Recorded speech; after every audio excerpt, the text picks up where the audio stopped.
Shalom, Barak the Yahweh, Barak the Yahushai, Barak the Yahweh, Barak the Yahushai, Barak the Yahweh, Barak the Yahushai. First and foremost, like all praises to Yahweh, Ba'ashem Yahushai, and double honors to apostles, elders, bishops, great millstone that taught us this word.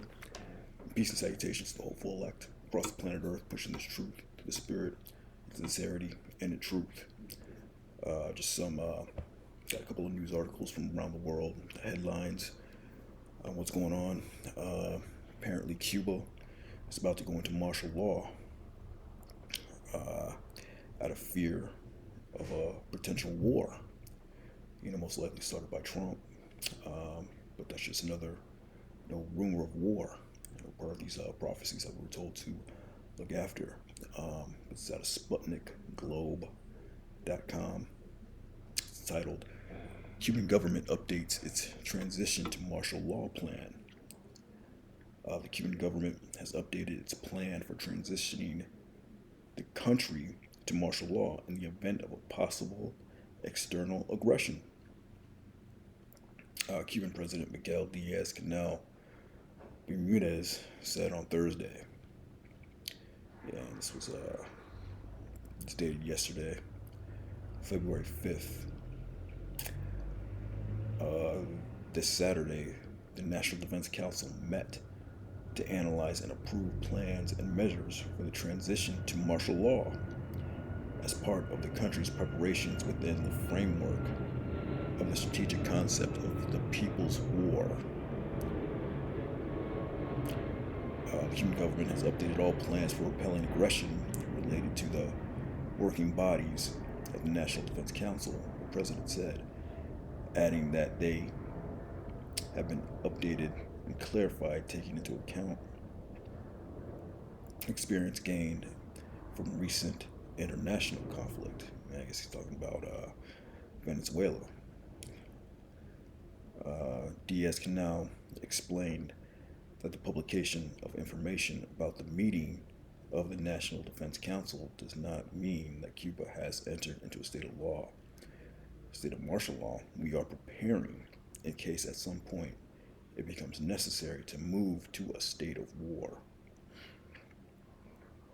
The president added. So yeah, they're worried about external aggression.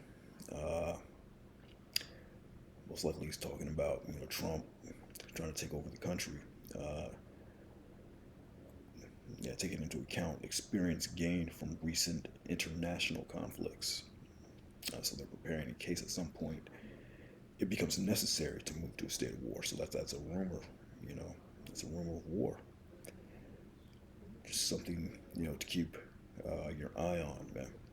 Just a lot of things are heating up, but eventually it's all going to lead, to that World War III. Ultimately, to the time of Jacob's trouble, because that martial law is going to hit here in America, real soon. And then, that hour of temptation. The next one's out of the New York Post, and basically, the U.S. sat down with Iran to talk about, their nuclear enrichment. And basically, as of today, this is dated February 6th, those talks, crumbled. Why? Because, these smaller nations, Iran, they want to be strong, man. They want that nuclear capability. But at the end of the day, it's Russia that's going to be that guard unto them, It says U.S. bites back after Iran refuses to budge on nuclear enrichment during diplomatic talks. Yeah, there ain't going to be no diplomacy, man. Both sides' determination, is to gather these nations, man. It's World War III is right around the corner, man. It says this was published today, on February 6, 2026. Special Envoy Steve Witkoff and Jared Kushner's hours-long talks with Iran and Oman ended Friday with Tehran refusing to budge on nuclear enrichment. Yeah, they want that power, man. There's no deal you can make, with these Arabs, man. The U.S. responded by immediately ratcheting up sanctions to deliver economic pain to Iran and flexing its military might by flying fighter jets in the Arabian Sea above the Abraham Lincoln Carrier Strike Group. So that's what the U.S. does, and they put sanctions on you, tariffs, taxes, sanctions. They penalize you monetarily, and also flexing their military might. You know, President Trump has been threatening a military bombardment of Iran for weeks after the brutal murder of thousands of anti-regime protesters.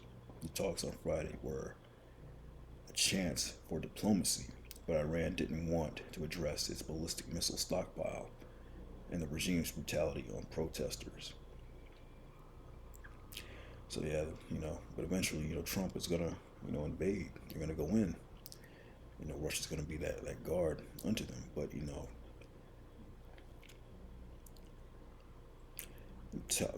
talks broke down because we're in that time. It's Joel 3:9. Proclaim ye this among the Gentiles. Prepare war. Wake up the mighty men. Let all the men of war draw near. Let them come up. Prepare war. Wake up the mighty men, man. The Lord is waking up these mighty men. He's working on the minds of these different leaders, diplomats, Why? To get this World War III going on, man. Let all the men of war draw near. Let them come up. Beat your plowshares into swords and your pruning hooks into spears. Let the weak say I'm strong. So the Lord's saying, take your agricultural equipment and all that, turn them into what? Weapons of war. That's what they're doing, man. They're creating these weapons of war, man. Iran, supposedly, their military stockpile. That's why originally Trump went in there and blew up their bases, blew up their military facilities, because they want to stop them from making these weapons. Israel, Trump, because Iran forever has been threatening to take out Israel.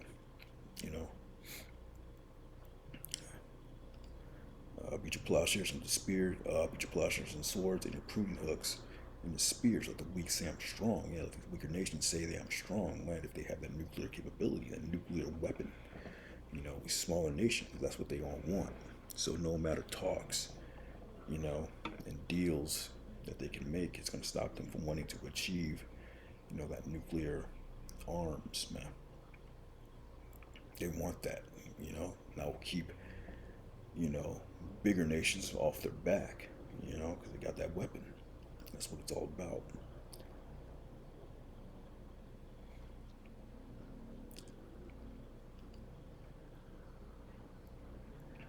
But the prophecy is that Russia is going to be the one to defend them. They're not going to be able to defend themselves. Russia is going to step in. This is Ezekiel 38:1. The word of the Lord came unto me, saying, Son of man, set thy face against Gog, the land of Magog, chief prince of Meshach and Tubal, and prophesy against them. Yeah, I'm talking about Russia today, because we're currently, Russia now is in the land of ancient Gog and Magog. So that's referring to Russia. Skipping down, this prophecy came to pass already, 38:4, or it's working, it's doing it now. It says, I'll turn thee back, put hooks in thy jaws. It's talking about Russia wanting to become that, to revive that USSR, that Soviet Union, man. Taking back all those lands, like Crimea, Donetsk. Now they're working on Ukraine. They want to bring back that old Russian Soviet Union, man. So that's what they mean by turn thee back and put hooks in their jaws, trying to turn them back to that Red Army. And we're seeing that now, this prophecy. And I will bring them forth, and all thine army, horses and horsemen, all of them clothed with all sorts of army, even a great company with bucklers and shields, all of them having swords. Persia, somewhat Iran, that's the name for Iran. Scriptures also refer to them as the Carmanians, in the Apocrypha. Ethiopia and Libya with them, all of them with shield and helmet. Gomer and his bands, the house of Togarmah, the north quarters and all his bands, and many people with thee. Be thou prepared, and prepare that for thyself, thou and all thy company that are assembled unto thee, and be thou a guard unto them. So Russia is going to be a guard. This guy right here, Putin, he's going to be a guard unto these Middle Eastern nations. And this was the article dealing with Cuba. It looks like he's helping out Cuba. Russia condemns illegitimate U.S. sanctions against Cuba and pressure on leadership. And so, that's that guy right there. What's his name? Miguel Diaz-Canel Bermudez. He's president of Cuba. So he's in league with Russia, man. So Russia's being a guard unto all these nations that the U.S. is trying to take over, man, and deal with. So that's the Most High working on these minds of these leaders, man. Chess pieces being put in place, and be a guard unto them. So ultimately, Russia, this man, he's going to be a guard unto Iran. They're going to come to their rescue when the U.S. invades them, and that's going to be the start, that World War III, and then it's going to end in that nuclear destruction, man.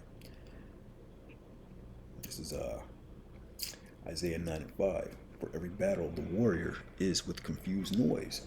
Because back in the day, war was fought with men all on one battlefield with swords, spears, all different types of axes and whatnot. And there was a lot of screaming, a lot of yelling, people getting stabbed, maimed, heads cut off, arms cut off. So there's a lot of confusion of noise. We see that in these movies. Like with that movie, Troy, and all these different period piece movies that deal with like the Greeks and all that, and the Romans. We got this new movie called The Odyssey that's coming out. Christopher Nolan, and in the summer. But yeah, these movies will show you that. One side, a bunch of men, the other side, another group of men. They'll all run together and fight. That's what it's talking about. For every battle, the warriors with confused noise, a lot of yelling, a lot of, garments rolled in blood, very gory. That's that ancient world war. But this shall be with burning and fuel of fire. Yeah, this war is coming up. This war in modern times, it's fought with machinery, weapons, and guns and missiles. And this ultimate war, this last war, that war that ends, it's going to end all wars. It's going to be fought with those missiles, man. ICBMs, man, are going to get launched off, man. 200 million of them. They're going to destroy all of America. America's going to be a desert. It's going to destroy Israel, but Israel's going to be built back up again. The kingdom is going to be established. It's going to be the headquarters. All the planet Earth is going to be the kingdom of heaven under Yahushai's kingdom. But Israel's going to be built back up. In different other little places here and there, they're going to get hit. It's going to be this going to be the day of the Lord. It's going to be so many missiles that are going to touch down. It's going to block out the sun. It's going to block out the moon and the stars. It's going to be a very cloudy, grim day, man. So all that soot, ash, and smoke, it's going to rise out and block out, the heavens for a period of time, man. That's how bad the day of the Lord is going to be, man. But for the Christians, it's like, what is it to you, the day of the Lord? The day of the Lord is darkness and not light. But, this has to come to pass, man. The Lord has a sacrifice in Basra, man. This place has to be destroyed for the Lord, man. Ultimately for, the kingdom. Israel has to be destroyed and cleansed and built back up. This is the word of the Lord. It's going to say, measure thou the time diligently in itself. So we have to be on the lookout for these things, man, so that day of the Lord doesn't take us like a thief in the night. But yeah, I just wanted to bring out this, little clips, current events, world news from around the world. A couple of interesting articles. First one was, the Cuban government is transitioning into martial law because they're fearing possible outside aggression. They're preparing in case at some point it becomes necessary to move into a state of war. So it's a rumor of war being built up over there in Cuba. And also you got Iran refused that nuclear deal, that talks that happened today. They want to be strong, man. They want that nuclear weapon. And that may give Trump an excuse to go in there, do what he does, but, keep an eye on it. With that, shalom.